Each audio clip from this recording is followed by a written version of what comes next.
c'est parti. C'est cool. Moi, je voulais, avant de commencer, je voulais resituer, avec les quelques mots qui nous ont été envoyés, sur le travail du séminaire. C'est-à-dire que je prends 30 secondes pour lire, parce que ça me semble important d'essayer de réexpliquer un peu le pourquoi on est là. Donc je pense que tout le monde le sait, mais l'idée de le rappeler, enfin de le relire, c'est bien. Donc le petit mot qui nous avait été envoyé, c'était de dire le mot politique relève plus que jamais d'une assignation singulière à la personne qui se prononce à son endroit. S'il n'y a aujourd'hui aucun lexique commun, partagé de la politique, alors il est nécessaire que toute argumentation ou analyse politique soit explicite sur son propre lexique, en quel sens les mots qui sont convoqués le sont, en bref, quelle est l'intellectualité de la politique qui est à l'œuvre. L'explicité consiste aussi à mettre le lexique, les mots de la politique, à l'épreuve des événements et des situations, entre parenthèses, politiques. Et donc, politique, c'est toujours un mot compliqué, à mon sens. Mais, donc je voulais, moi, parler de mon endroit en tant que professionnel. Donc là, comment la politique, elle circule, mais en tant que, dans mon cadre professionnel. Donc, je commençais comme ça en disant que mon principe d'éducation implique d'être un acteur politique.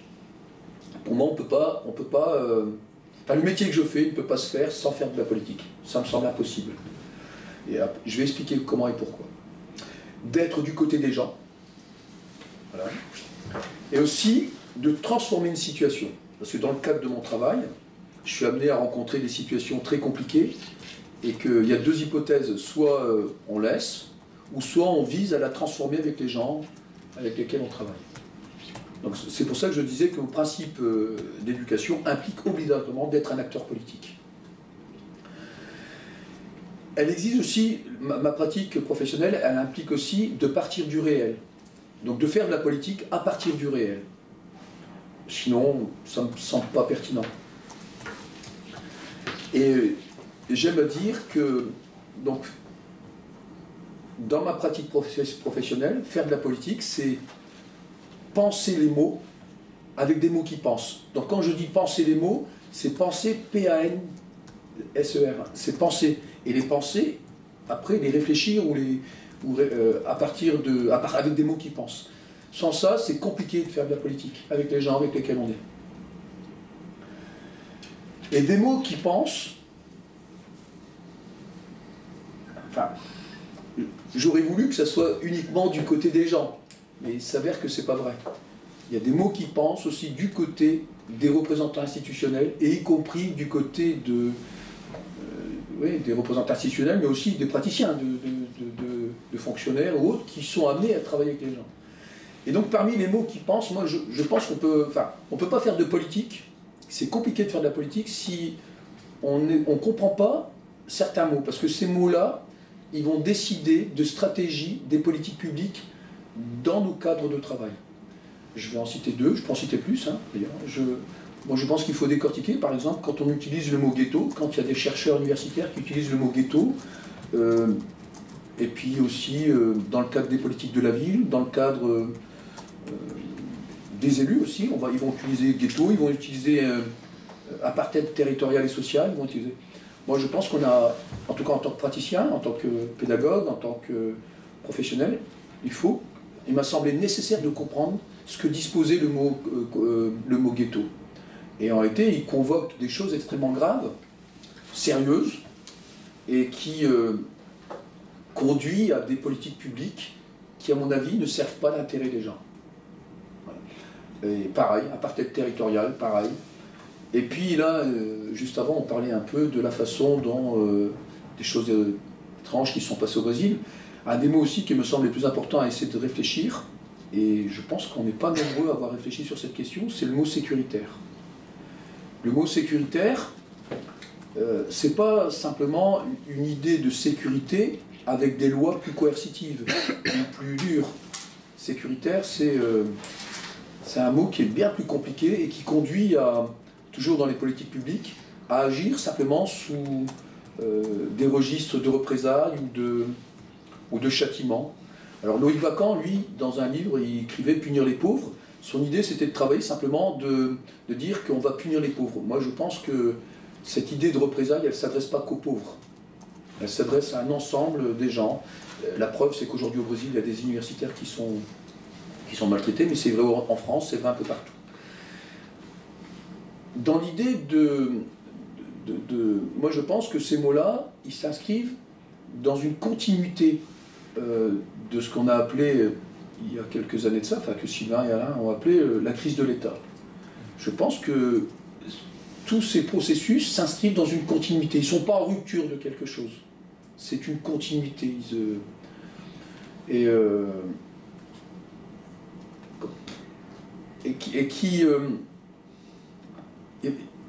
la difficulté que je rencontre en tant que professionnel, c'est de dire qu'on ne s'oppose pas à ça. C'est-à-dire qu'il n'y a pas de... Il n'y a pas de... Il n'y a pas de contradiction en réalité professionnelle. Donc soit on accepte les mots tels qu'ils sont, et on subit, j'allais dire, ou on fait de la politique,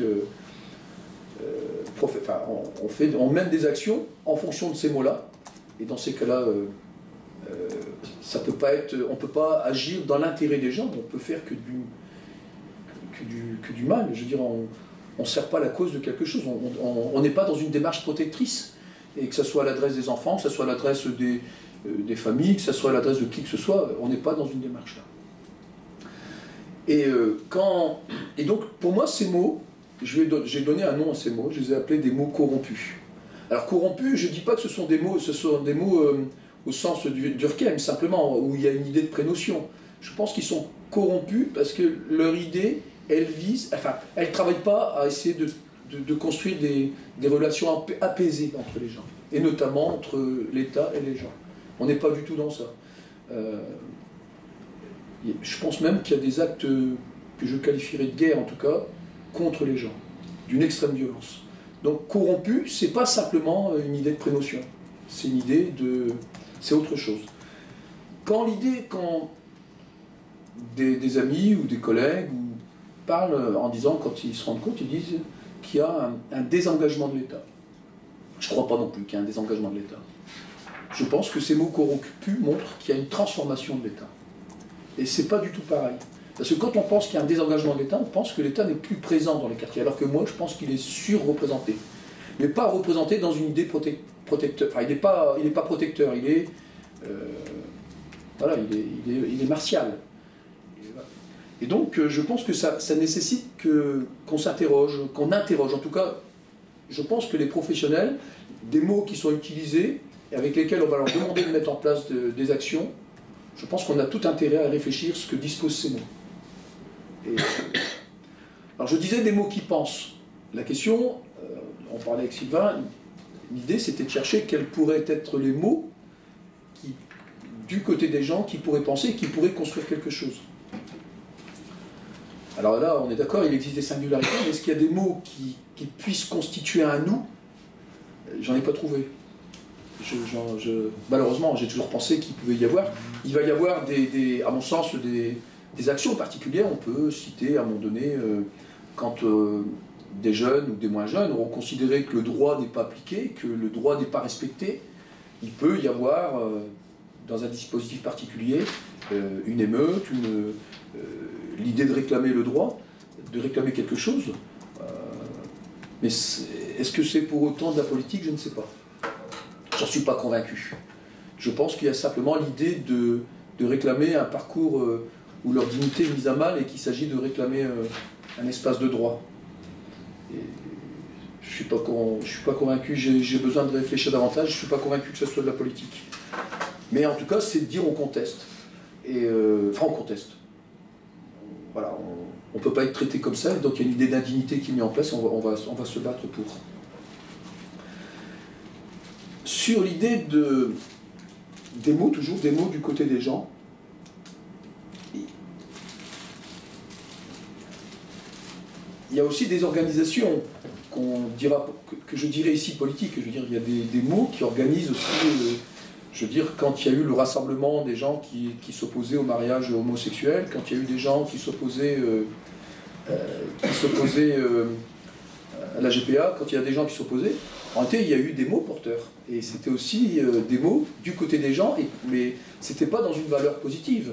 C'était autre chose. Donc là aussi, on a intérêt à réfléchir sur ce que disposent ces gens. Et je ne pense pas que ce soit simplement des mots de l'État. Je pense qu'il y a eu d'autres gens. Et donc, il y a des mots qui, à mon avis, mériteraient... je pense à patriote, entre autres. Je pense que ça mériterait qu'il soit réfléchi. Ensuite, il y a des mots...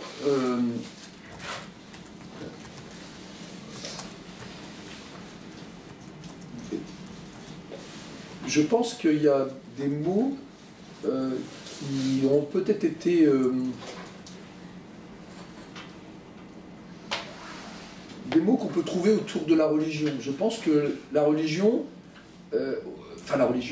une représentation de la religion dans des quartiers, ou une religion, elle dispose aussi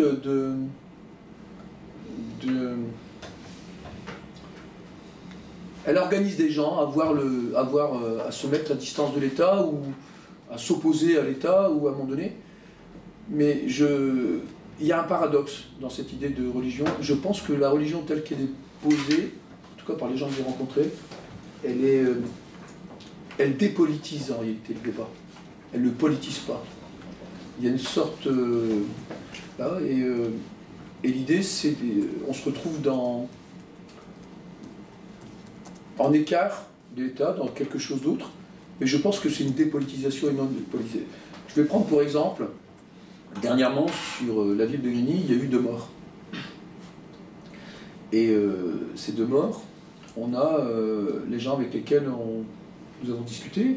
L'idée, c'était de traduire la question des 2 morts sous la forme d'une fatalité ou d'une banalité. C'est-à-dire, à un moment donné, il n'y avait pas de réflexion sur l'idée... la religion, elle dit, ben voilà, c'est Dieu qui les a rappelés, donc on ne réfléchit pas plus que ça. Et on n'essaie pas il y avait une sorte d'entre-soi, il n'y avait plus la question de l'État, il n'y avait plus la question institutionnelle, il n'y avait rien, il y avait simplement une question qui relevait des gens qui étaient là et qui s'étaient entretués, mais que c'était pas pensé, on ne pensait pas ce qu'il y avait lieu là. Et avec Sylvain, là, on a rencontré plusieurs fois les acteurs qui avaient participé à essayer d'apaiser les relations tendues, les tensions qui existaient entre les uns et les autres. Et il y a quelque chose qui est apparu, c'est-à-dire que dans le discours, il y a des gens qui travaillent, qui avaient considéré que tuer quelqu'un n'était pas grave, ou que c'était possible, en tout cas qui était envisagé, qu'on pouvait comprendre qu'on pouvait tuer. Et ce qui a fait basculer les gens, c'est l'idée du meurtre. C'est-à-dire que dès que le mot meurtre est apparu dans notre conversation, l'idée du... ah ben non, si c'est le meurtre, donc il y a tout de suite une mise à l'écart en disant non, non, nous on veut pas, mise à distance, nous on veut pas... le meurtre, c'est pas quelque chose qui nous appartient, on veut pas participer au meurtre. N'empêche que l'idée de tuer, c'est pas quelque chose qui choquait. Et donc, c'est là où je voulais en venir, je voulais en arriver, c'était l'idée que, pour ma part, il y a quelque chose qui s'est constitué, que j'appellerais une banalisation de la mort, mais aussi une banalisation du meurtre. Je pense que les deux vont de pair. Et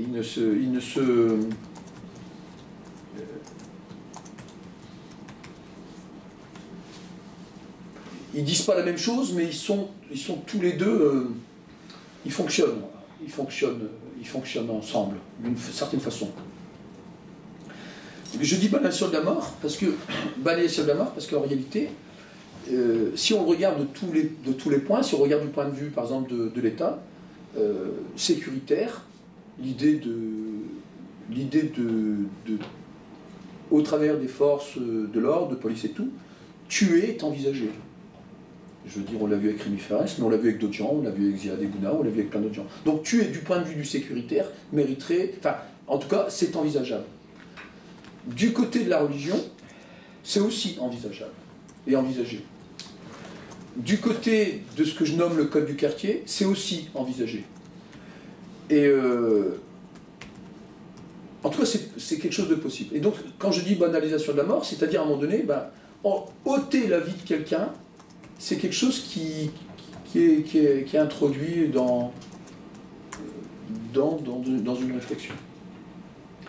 Et je dis que la banalisation du meurtre, parce que la banalisation du meurtre, c'est un peu plus compliqué, parce que la banalisation du meurtre, c'est-à-dire qu'il y a l'idée de vouloir tuer au nom de quelque chose, c'est-à-dire qu'on peut s'autoriser à tuer et donc à commettre le crime. Et c'est celui qui commet l'acte, qui tue, et donc il s'autorise à tuer.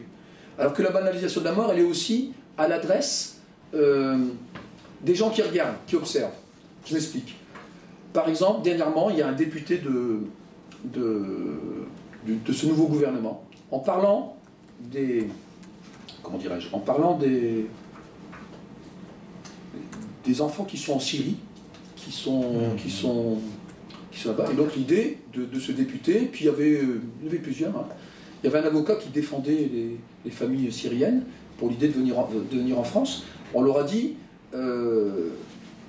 l'avocat leur disait, mais vous n'avez pas laissé des enfants de 2-3 ans mourir là-bas. Et les députés ont dit, oh, mais attendez, ils ont choisi, nous on n'est pas responsable des enfants qui meurent là-bas, mais il ne faut pas qu'ils viennent. Et donc l'avocat leur a rappelé en disant, mais ce sont des enfants, ils ne sont pas... Et en réalité, l'idée que des enfants pouvaient mourir là-bas, l'idée même d'enfants n'était plus une valeur. C'était quelque chose qui était plus... Ça ne relevait plus de leur contrat, dire nous non, ils sont partis, donc on pouvait tuer des gens. Et donc c'est en ça que je dis que là on n'est pas dans le meurtre, on est dans une banalisation de la mort. C'est-à-dire qu'on peut tuer des gens. On peut laisser tuer des gens, on peut laisser les choses là, sous des prétextes là. On peut le revoir aussi avec l'affaire de Mera, où à un moment donné, le maître Dupond-Moretti, où a été insulté, a été jugé, condamné, parce que l'idée de faire valoir le droit pour protéger quelqu'un ou défendre quelqu'un, sous l'idée d'une présomption d'innocence, eh ben, ça ne marche pas. Donc il y a un moment, il y a un critère où on ne peut plus faire valoir le droit. Le droit n'existe plus. Et donc, moi je pense que la banalisation de la mort, elle est le signifiant de cette transformation de l'État.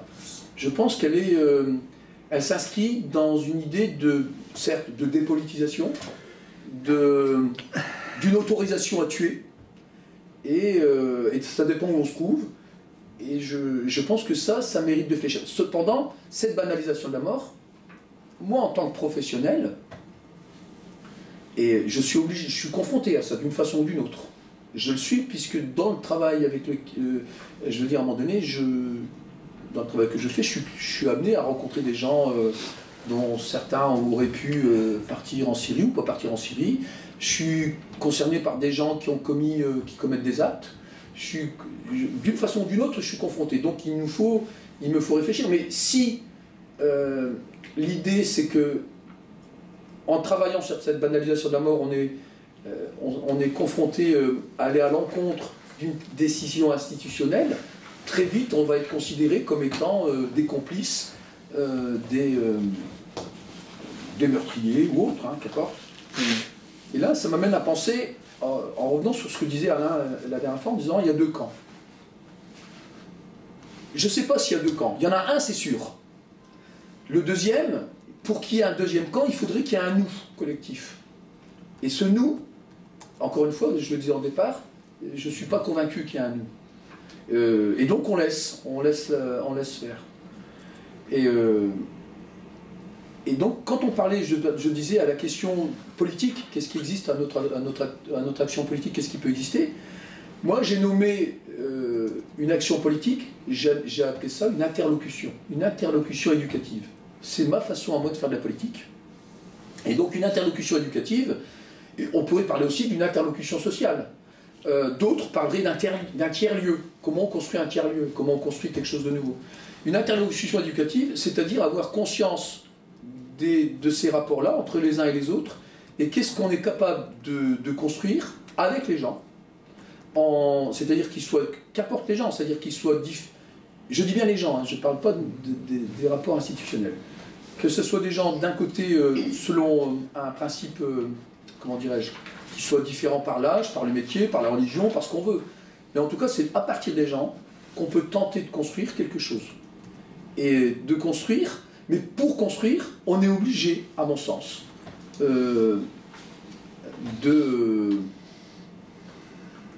d'éclairer tous ces fonctionnements-là. C'est pour ça que je crois, hein, ça nécessite non seulement de décortiquer, donc de bien comprendre ce qui est dit avec ces mots-là, ce qu'on fait avec ces mots-là, parce que les politiques elles vont décider dans ça, de s'organiser, mais aussi, surtout, d'être des forces de proposition. Et alors là, c'est là où j'en viens. Une des forces de proposition, enfin il y en a deux en tout cas, sur lesquelles je pense politiquement, donc une interlocution éducative. Moi je pense qu'il ne peut pas y avoir d'éducation dans les quartiers dans lesquels je travaille si on ne réfléchit pas sur comment on se défait de tous les trafics de stupéfiants qui existent là, et qui entraînent des codes, qui entraînent des morts, qui entraînent plein de choses, et qui permet aussi aux représentants institutionnels d'enfermer les gens là où ils sont, et qu'on ne peut pas en sortir. Et je pense que ça. Et je ne suis pas convaincu que... Parce que la question du trafic, elle pose aussi la question du travail. Et que dans la mesure où il n'y a pas de travail, en tout cas il n'y a pas de point vivre, on trouve comme excuse l'idée qu'on ne peut pas se débarrasser de ça. Moi je pense que si on ne se débarrasse pas de ça, il ne peut pas y avoir d'éducation.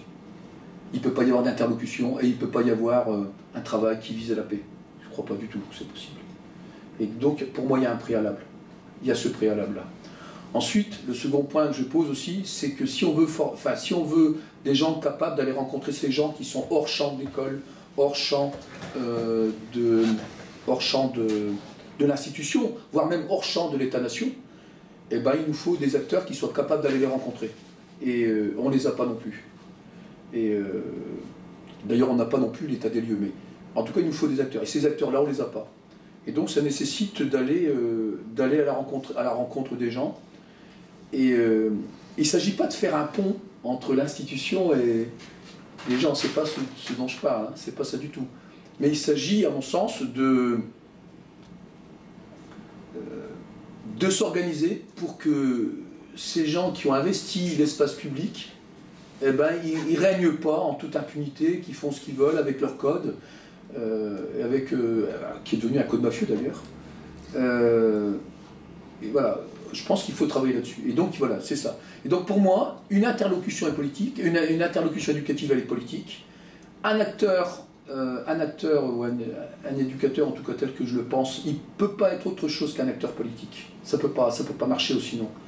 Et donc, faire de la politique, c'est se confronter. Et se confronter, ben, c'est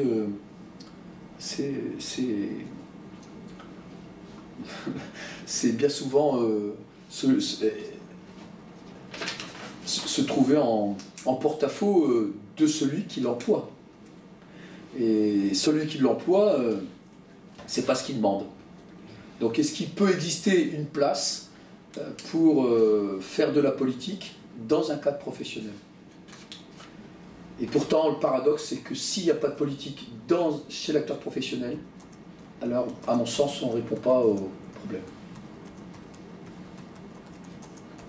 Je m'en arrête là pour l'instant.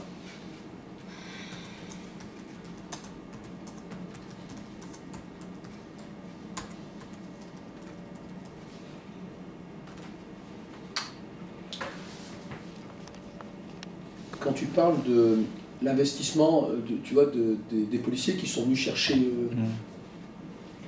les universitaires au Brésil, en réalité, si on prend les choses, parce qu'il y a des choses qu'on peut comparer avec la France en réalité, sur d'autres domaines, c'est pas aussi incisif, c'est pas aussi violent, mais en même temps on peut le comparer. Si on regarde bien le projet Pronachi, par lequel ils ont commencé, en disant on va faire de l'éducation et de la sanction et tout, et en réalité on a vu très très vite que le Pronachi, c'était simplement... le projet fédéral, c'était simplement de mettre la police et de donner les moyens à la police d'intervenir quand ils veulent, où ils veulent et comme ils veulent. Mais il n'y avait pas d'idée, la moindre idée d'une éducation à l'adresse des enfants. Carmen Crédit, voilà comment elle s'appelait la dame. Et donc cette dame, elle rappelait tout le temps, cette professeure, comment elle visait à travailler à distance de ces représentations punitives et coercitives.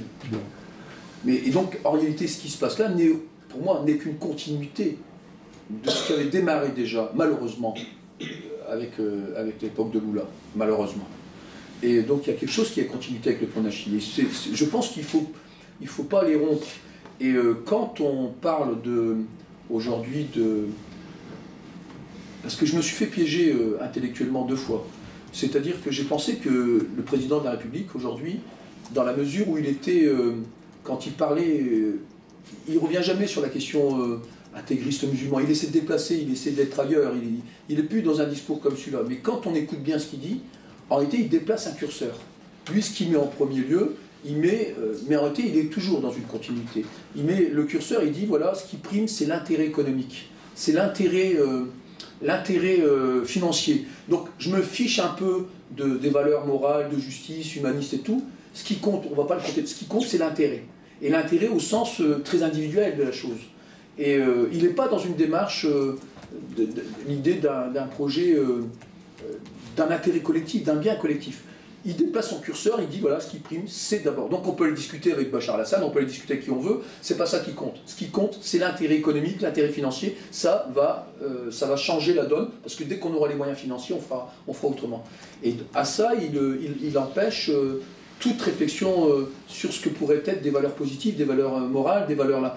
Pour lui, ça, c'est pas ça rentre pas dans son créneau de pensée. Il est ailleurs, ça l'intéresse pas du tout. Et ça, en réalité, ça a des vraies conséquences. Parce que ces vraies conséquences-là, c'est ce que je parlais tout à l'heure, c'est-à-dire à un moment donné, elles font en sorte, ces conséquences, que la mort d'un enfant, la mort des uns et des autres, ça c'est en second. Ça ne fait pas partie de l'âme. C'est aussi ça l'idée de la banalisation de la mort. Parce que la banalisation, c'est aussi, pour moi, une dépolitisation. C'est-à-dire qu'on ne comprend pas, on ne peut pas lutter, on ne peut pas construire, puisqu'il n'y a pas de conscience. Soit on va s'appuyer sur la religion, soit on va s'appuyer sur dire, ouais, non, mais l'intérêt, il ne prime pas là. Et en réalité, tout ça fonctionne ensemble. Ça ne fonctionne pas en dehors, ils fonctionnent tous ensemble dans ce cadre-là. Ouais, c'est ça que je voulais dire.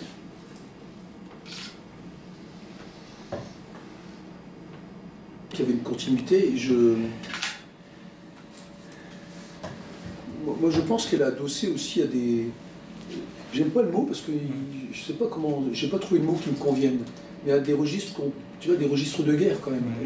C'est pas rien. Donc en réalité... quand je parle d'interlocution, tu vois, c'est-à-dire comment on crée une interlocution, qu'elle soit... parce que c'est ça, c'est-à-dire qu'il y a un discours, il décide, et puis on ne met plus en place les moyens de construire ce que tu dis, une prescription sur l'État. Il y a plus de... Comment on fait, donc, à un moment donné, alors que je pense qu'on est plus nombreux qu'on le pense à ne pas vouloir ce qui se passe. Tu vois, et donc, c'est... Quand je parlais de politique, pour moi, d'intervenir d'intervenir auprès des jeunes ou des moins jeunes, pour transformer une situation sociale, en ce sens, je dis qu'il y a une politique. Mais il faut trouver les... Alors, c'est pas la même politique qu'on connaît, c'est-à-dire qu'il n'y a pas un mot d'ordre, on vient tous ensemble, c'est simplement de mon endroit. Je dis comment je vais viser à transformer une situation sociale.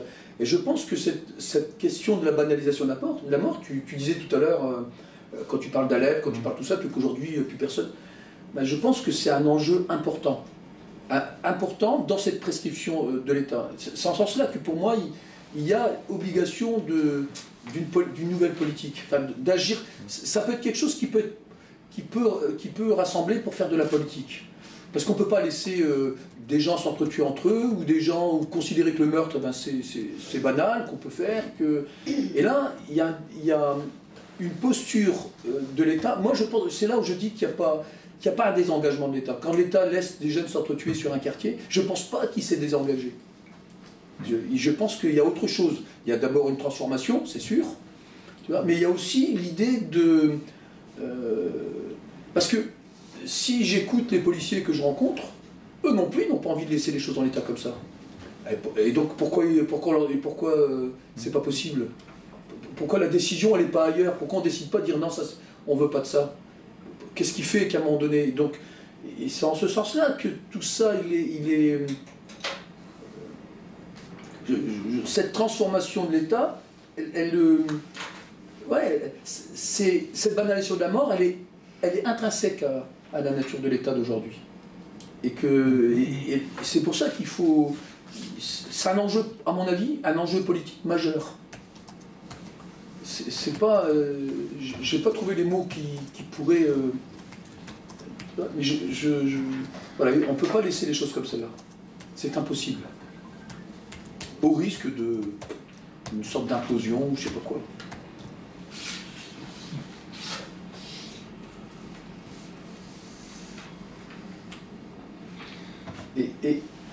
Et à la différence, je disais tout à l'heure qu'on a rencontré des gens qui étaient intervenus d'une façon ou d'une autre contre les 2 derniers meurtres qui ont eu lieu sur Grigny, et qui étaient intervenus et tout. Et j'ai pas été, comment dirais-je, j'ai le sentiment, j'ai été suffisamment distancié professionnellement. Je suis pas tombé, non, même si j'ai été directement concerné, mais parce que des fois, quand il y a des morts, on est touché personnellement. Je veux dire, ils sont à côté de nous, c'est des enfants qu'on a vu grandir, puis après c'est devenu des jeunes adultes et qu'on voit mourir. Ça ne peut pas laisser indemne. Tu vois, c'est impossible. Au même titre, là, le calendrier que je t'ai donné, où tu vois que des enfants ils dessinent un hélicoptère, parce que ça veut dire qu'à un moment donné, la mort à l'intérieur des quartiers, elle a des conséquences dans la psyché des enfants. Il ne faut pas croire que ça n'a aucune conséquence. Donc, même là, en termes de droit, en termes de protection de l'enfance et tout, tu ne peux pas laisser les choses en état comme celui-là. Donc, je pense qu'il y a à réfléchir sur cette question. Dans mon idée de la banalisation de la mort et du meurtre, à plusieurs niveaux, c'est un enjeu professionnel et politique important. J'insiste, mais c'est ça. Tout le travail qui a été fait avec les gens sur la question des inondations, sur la question du paludisme, il y a eu des temps, comme ça je m'écarte de Grigny. Et donc l'idée, les acteurs qui sont venus, ils ont tenté de réfléchir à la situation qui était la leur, tu vois, de réfléchir, on réfléchit et on propose pour que la situation elle se transforme, pour pas qu'elle reste là. Là, il y a eu un tiers-lieu, il y a eu des tiers personnes qui ont participé à construire une alternative à ce qui avait lieu. D'accord ? Ça ne marche pas toujours, mais en tout cas, il y avait. Et il y a eu aussi la production du livre blanc, il y a eu d'autres choses. Donc, il y a l'intervention. Là, en ce qui me concerne, sur la question des... pour moi, ça, c'est une interlocution. C'est ça, une interlocution. C'est-à-dire qu'à un moment donné, tu proposes... il y a un interlocuteur qui propose autre chose que la guerre, autre chose que la punition, autre chose que le châtiment, autre chose, et qui vise à transformer une situation. C'est-à-dire qu'à un moment donné, si je reviens sur la question des meurtres qui ont eu lieu dernièrement sur Grigny, soit tu dis, bah voilà, c'est la fatalité, non, c'est ça, ou ils s'entretuent entre eux, ou soit, à un moment donné, tu dis, bah non, ça c'est pas acceptable, il faut comprendre ce qui s'est passé, tu peux pas faire ça. Je disais à mes collègues, je leur disais, vous ne pouvez pas faire à un moment donné des gamins qui grandissent autour des trafics, autour des situations comme ça, des rapports avec la police et tout ça, puis après, il n'y a pas de dommages collatéraux. Tu ne peux pas faire, oh je découvre, et puis d'un seul coup, c'est Dieu, ou c'est l'État, c'est pas possible. Il y a un moment donné, nous, on doit se positionner en disant, moi, j'accepte pas que des enfants soient comme ça, j'accepte pas. Donc, qu'est-ce que je construis ? C'est du discours. Ah ben non, c'est pas du discours, puisqu'à un moment donné, tu réunis, là, par exemple, ce qu'on a fait, c'est qu'on a réuni les gens. On les a réunis autour d'une table, on a d'abord écouté ce qu'il avait dit, qui avait fait, comment il avait fait. Et l'idée maintenant, c'est qu'est-ce qu'on est capable de proposer pour pas que ces lieux... Et la plus dure des choses, c'est l'interlocution, c'est de trouver la proposition qui correspond le mieux à une situation. Tu peux pas laisser... Moi, si tu me demandes, moi en tant que personne, je vais répondre à des situations, je vais le faire en mon nom. D'accord ? Mais là, l'idée, moi, c'est comment on construit avec les gens autour de nous. Tu construis quoi ? Une alternative, tu dis, bah, moi par exemple, sur la question, là on revient sur la question des morts, tu vois, ça peut pas être une question, ça peut pas être une fatalité. Oui, mais il y a une alternative en pensée, mais une alternative en pensée, ça je comprends, et il en faut une, c'est important. Moi je pense qu'il faut se séparer des trafics de drogue, il ne faut pas les laisser là où ils sont. Ouais, mais là tu le dis, mais concrètement, concrètement, il faut aller voir. Il y a plusieurs solutions. Une des solutions, par exemple, moi je pense qu'il faut aller les voir, les gens.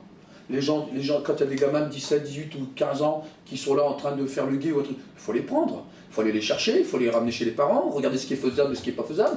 Réinvestir l'école. Pourquoi on devrait les laisser dehors et confronter là-dedans? On n'est pas obligé de laisser faire ça. Là, l'idée, il y a une sorte de fatalité où c'est des faits, on dit bah non, fais pas, on ne peut plus rien faire, c'est fini. Je ne pense pas que ça soit fini, je ne pense pas qu'on peut rien faire. Mais il faut des compétences pour faire ça. Alors voilà, il faut des compétences. On revient sur l'idée du métier. Et donc, à partir de là, qui le fait? Donc ça nécessite qu'on y réfléchisse, qu'on travaille à une formation, qu'on travaille sur d'autres formes. Et cette formation, elle oblige à réfléchir, à se penser. Moi, je pense que la MST, elle a joué un grand rôle, en tout cas en ce qui me concerne, parce qu'elle a permis, elle m'a obligé à me questionner et tout ça.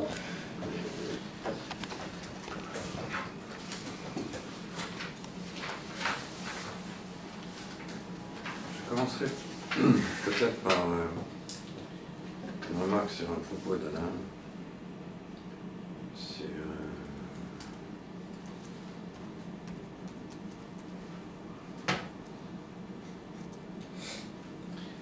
Tu as dit qu'il faut une prescription sur l'État pour résister.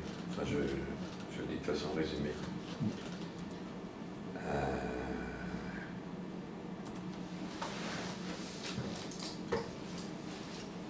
Oui, mais où fonder cette prescription?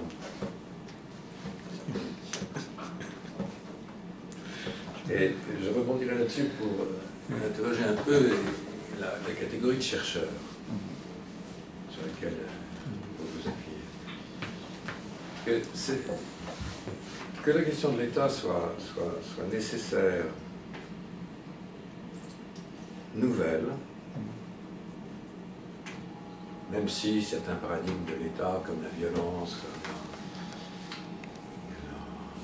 la corruption, comme le caractère intrinsèquement criminel de certaines pratiques d'État, etc., se maintiennent, je pense qu'il faut examiner la question de savoir si une nouvelle forme de l'État, d'ailleurs l'État c'est pas un invariant historique, pas simplement sur plusieurs siècles, où les différences sont évidentes, mais entre la fin du siècle dernier et aujourd'hui, je pense qu'il y a une rupture qualitative quand on a proposé d'appeler l'État séparé. Et il peut y avoir rupture qualitative, c'est-à-dire nouvelle forme de l'État, tout en d'une certaine façon, et dans le même temps, il y a un dispositif qui maintient des pratiques structurelles sur la répression, sur la corruption, etc., sur l'articulation avec le privé, avec la question des banques, avec la question de la finance, etc. Alors, je pense que la question contemporaine, là-dessus, enfin, la question contemporaine, une des questions contemporaines, et une des questions qui, je crois, cherche à être dite au moins, déjà, et éventuellement investie dans le séminaire, c'est comment et d'où peut se prononcer aujourd'hui, quelles sont les procédures, éventuellement, si on voulait des termes un peu techniques, les procédures de prononciation d'où aujourd'hui on peut essayer de formuler cette prescription sur l'État. Et là, on tombe sur deux choses. Premièrement, que le dispositif, un des grands dispositifs antérieurs de formulation de cette prescription sur l'État, qui était l'appui des classes, en termes de classe ouvrière, conscience de classe, capacité politique de la classe ouvrière et de ce qu'elle organisait, hypothèse du socialisme, hypothèse etc., d'une alternative issue de la classe sur la question de l'État, que ce dispositif-là, à mon avis, est clos, et qu'on est, d'une certaine façon, en interrogation vigilante, de guetteur, un peu, sur qu'est-ce que c'est que prononcer cette clôture, qu'est-ce que ce serait que les nouvelles procédures, les nouveaux dispositifs. Et là, on tombe sur la question des gens, on tombe sur la question du nous qui serait nécessaire à la question de l'organisation dont Amar va parler à plusieurs reprises, etc. Et ça c'est le point 1. Le point 2, qui était posé dans vos trois interventions, fondamentalement à travers la question du métier d'éducateur, qu'est-ce que c'est que quand on est malgré tout employé par l'État, enfin par un dispositif étatique, de travailler avec les gens du point des gens, compliqué. Donc, la question de...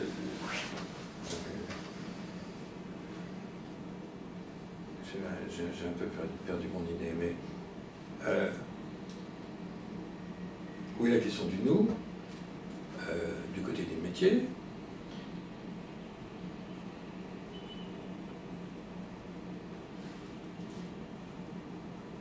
la compatibilité ou la non-compatibilité, voilà, j'ai retrouvé, dans le propos d'Alain, de cette question des gens avec la question de la science aujourd'hui.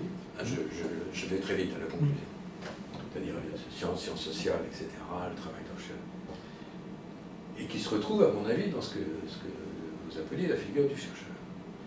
Et il y a un débat sur à mes yeux, sur la compatibilité ou la non-compatibilité au moins au niveau des dispositifs d'investigation, de travailler avec les gens. Mais qu'est-ce que c'est que le travail avec les gens? Et en même temps, je pense qu'il faut dissocier la question du travail avec les gens de la question de la prescription sur l'État, paradoxalement. C'est-à-dire il faut une générosité, quelque chose, une ouverture de la question du travail avec les gens qui ne l'astreigne pas à être d'emblée une réponse sur la question de l'État aujourd'hui, des prescriptions sur l'État, etc., parce qu'on n'en est pas là, parce que ce n'est pas encore la situation. Même si les uns et les autres, on est travaillé par la question de l'État. Je peux vous donner un exemple. Un travail qu'on a fait avec Amar dans les années précédentes, c'était après les attentats, avec un groupe de dames, d'amis, quelques pères, quelques jeunes, sur la question de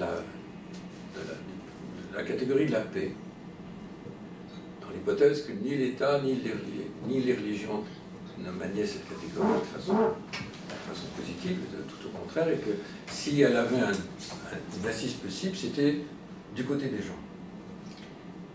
Ça a été extrêmement mouvementé, contradictoire, tendu, des gens disant mais pas du tout, c'est des jeunes disant la situation c'est une situation d'affrontement, de violence, à la violence on répond par la violence, à l'affrontement on répond par l'affrontement.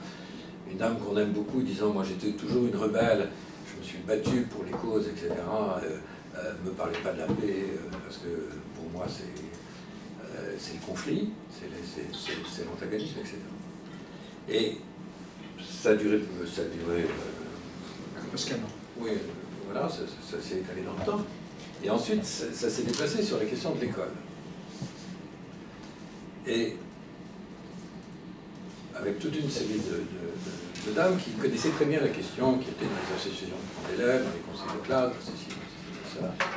Et ça s'est terminé sur... et on a abouti au point de s'il y avait des choses à transformer sur l'école, à changer, des propositions sur l'école, ça serait légal. Et en dehors de deux petites choses qui étaient mieux former les enseignants et mieux accueillir les enfants, il n'était pas possible d'aller au-delà, comme si, d'une certaine façon, il n'y avait pas encore les arrières en termes de propositions, en termes de principes, en termes d'analyse, en termes de projets, etc., pour formuler quelque chose sur une structure étatique. Complexe, ancienne, essentielle et en même temps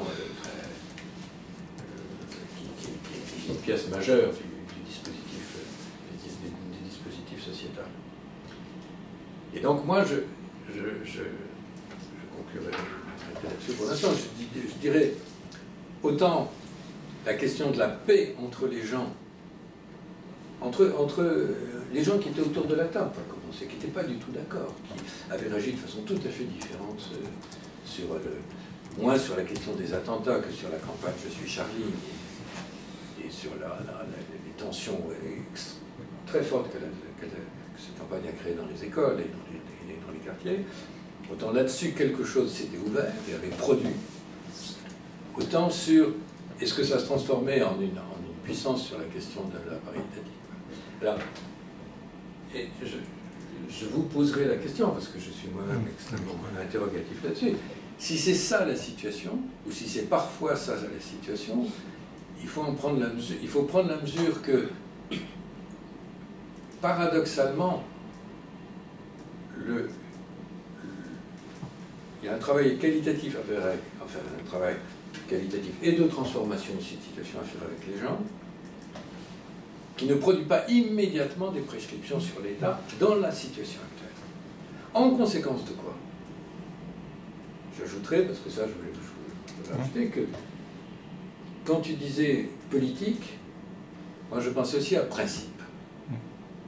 C'est-à-dire, c'est pour ça qu'il nous faut des principes. Il faut avoir des convictions en disant moi je travaille à la paix. Voilà, la question du meurtre, elle est majeure, mais je suis radicalement contre, moralement, éthiquement, politiquement. Il faut quelques principes, et que je pense que nous, dans nos activités professionnelles, comme dans nos activités libres, disons décidées, autres, c'est peut-être là où on parle d'individualisme, la question de l'individu compte. Il y a non seulement le registre, disons, dans la période actuelle, ce registre des principes, qui sont aussi des positions éthiques et politiques, a une très grande importance, et qu'il y a une différenciation entre les gens qui tiennent sur leurs principes et ceux qui... J'ai oublié ça, tu as raison. Et ceux qui n'ont pas cette position. Juste un mot sur la question du chercheur, la figure du chercheur. Moi, je n'ai pas ces questions-là. J'ai pas ces mêmes questions. Moi, pour moi, la recherche, elle me permet de réfléchir et de penser, et d'agir politiquement. C'est pour ça. J'ai pas fait une thèse pour changer de métier. J'ai fait une thèse pour revisiter, pour comprendre, pour souffler, pour tenter de répondre. Donc c'est ça. Donc tu vois, je suis pas dans la même figure. Je suis pas dans cette situation-là. Et sur la question de la prescription, je ne sais pas si c'est contradictoire ou pas, j'en ai aucune idée, mais quand je reviens sur la question de ce que j'appelle la banalisation de la mort et du meurtre, il y a une prescription là. Et je pense qu'elle n'est pas négociable. Tu vois, elle est directe. Et ce qui fait, c'est comment je vais entraîner avec moi, ou comment on va réfléchir, comment on va écrire, comment... Là, la position du chercheur, elle peut avoir une vraie posture, tu vois, un truc. Il y en a un truc. On peut pas. Ça, c'est pas... Et là, il y a une vraie prescription à l'adresse de l'État. Et tu peux pas, parce que même là, quand Sylvain parlait de tout à l'heure on a fait après les attentats, on a organisé plusieurs réunions, puis on a essayé de travailler sur la paix et tout, donc il y a eu des vraies réflexions, des vrais débats, il y a eu des choses importantes, tu vois. Et on a même travaillé à un moment donné sur l'idée, parce qu'au début on avait commencé, même avant, on avait déjà commencé avec Sylvain, j'avais été voir Sylvain, en disant j'ai un vrai problème, je pense que ça part à volo, il faut vraiment qu'on y réfléchisse, il faut qu'on se réunisse et tout ça, sur l'idée même, cette banalisation de la mort qui était même avant les attentats. On avait réuni des mamans, tu te souviens, et l'idée c'était de dire à un moment donné, parce qu'il y avait des jeunes, qu'il y avait des gens qui avaient été tués, déjà, et qu'on pouvait pas... Et les mamans qu'on avait réunies ensemble, elles posaient déjà cette question, on ne peut pas laisser le meurtre comme ça, on ne peut pas laisser nos enfants s'entretuer, on ne peut pas laisser les choses comme celle-là. Donc il y avait l'idée, et donc il y a cette question, il y avait déjà cette question qui était posée, et moi j'ai la conviction, je vais pas dire ce qu'a dit Sylvain sur la question de l'éthique et des principes et des valeurs, mais ce qui est sûr, c'est que là, à mon sens, d'un point de vue déontologique, d'un point de vue éthique, d'un point de vue politique, en tant qu'homme, en tant que chercheur, mais aussi en tant que professionnel, je veux dire. Moi, on ne peut pas laisser... là, l'État, il a un rôle à jouer. Et pas de dire, on laisse des enfants mourir là-bas en Syrie, c'est que des enfants, ça compte rien. On laisse les gens s'entretuer là. Ça, c'est pas possible, ça, tu peux pas. Et donc, il y a vraiment une prescription. Je ne sais pas si on en est là ou pas, mais en tout cas, moi, je veux... Enfin, en tout cas, je vais batailler pour ça. Je ne laisserai pas les choses en l'état. Après, on n'a pas tout, parce qu'on n'est pas dans toutes les procédures, et puis le rapport de force est totalement... C'est notre métier à nous aussi.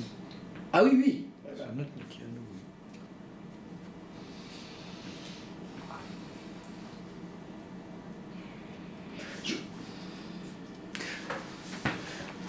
Vas-y, j'avais une remarque. Non, c'était sur notre métier.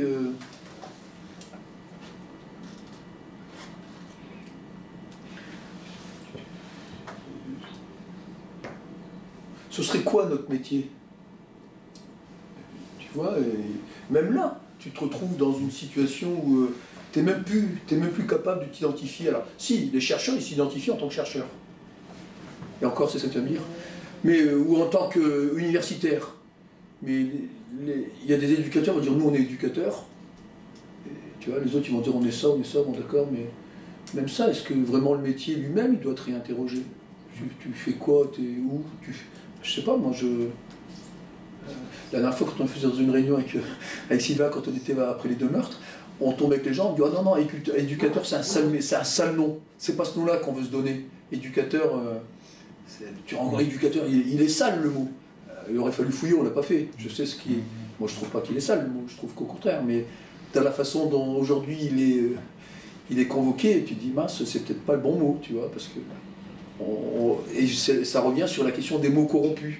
Parce que l'ensemble des gens, c'est-à-dire qu'on va utiliser des mots qui servent à punir ou à adresser des châtiments ou à mettre des représailles contre les gens. Mais ce n'est pas le métier pour lequel on s'était destiné. C'est compliqué en tout cas pour moi. En tout cas, c'est ça que je voulais dire. Surtout, c'était une prescription à l'adresse de l'État sur cette banalisation de la mort et du meurtre. Je pense qu'il y a quelque chose à faire. Il ne manquerait plus que ça, qu'ils font ce qu'ils veulent. Parce que là, on n'entend plus parler de l'affaire comment il s'appelle Adama Traoré, on n'entend plus là. Sur la question du jeune homme qui était violé, on n'entend plus non plus.